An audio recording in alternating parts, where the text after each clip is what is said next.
நஷ்டமாயிடுச்சு, நான் ரொம்ப கஷ்டப்பட்டுக்கிட்டு இருக்கிறேன் அப்படிங்கிற ஒரு நிலையில இருக்கீங்களா?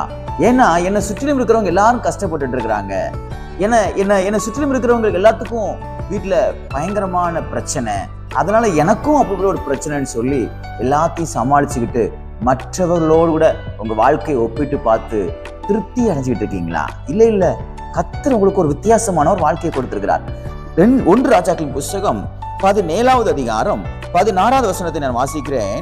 பாருங்கள், பானையிலே மா செலவழிந்து போகவும் இல்லை, கலசத்தில் எண்ணெய் குறைந்து போகவும் இல்லை. இந்த சூழ்நிலையை பார்த்தீங்கன்னா பயங்கரமான பஞ்சமான ஒரு சூழ்நிலை. எலியா இந்த விதவையான வீட்டுக்கு வருகிறார். வந்து முதல் அடையை தனக்கு சுட்டு கொடுக்கும்படியாக கேட்கிறார். அவர் சுட்டு கொடுத்த உடனே இந்த வாக்குத்தத்தங்களை கொடுக்கிறாரு. பஞ்சம் தீர்ற வரைக்கும் உன் வீட்டுல ஒரு குறையும் வராது அப்படின்னு சொல்றாரு. அதைத்தான் நான் இப்பொழுது வாசிச்சேன். என் அன்பான தேடு பிள்ளைகளே, தேசம் முழுவதும் சுற்றிலும் பஞ்சம் தலைவிரித்து ஆடிக்கொண்டிருக்கிறது. ஆனால் இந்த விதவையின் வீட்டிலே மாத்திரம் ஒரு பஞ்சம் இல்லை, ஒரு குறைவு இல்லை.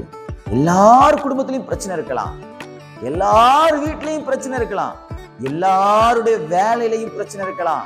ஆனா உங்களுக்கு அப்படி இருக்காது. காரணம், கர்த்தருடைய வார்த்தை உங்களுக்கு இருக்கிறது. தேவன் உங்களுக்கு வாக்குத்தத்தம் பண்ணியிருக்கிறார். எனக்கு அப்படி இருக்குதா இப்படி இருக்குதா இன்னைக்கு யோசிக்கீங்கல்ல, கர்த்தர் அதை தலைகீழாக மாற்றி போட முடியும்.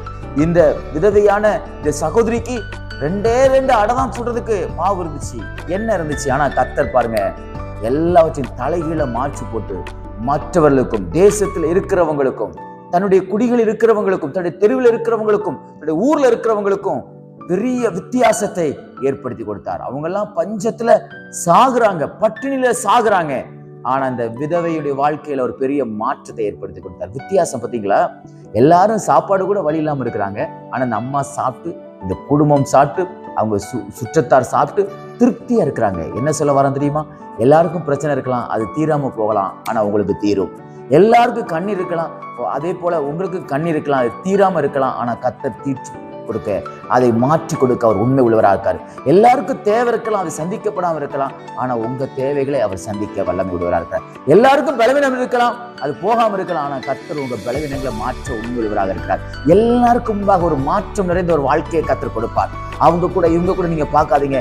உங்க வாழ்க்கை தனி சிறந்தது, தலை சிறந்தது, மிகவும் அருமையானது. ஏனென்றால் கர்த்தருடைய வார்த்தை உங்களுக்கு இருக்குது, கர்த்தர் உங்க கூட இருக்கிறார். பயப்படாதீங்க.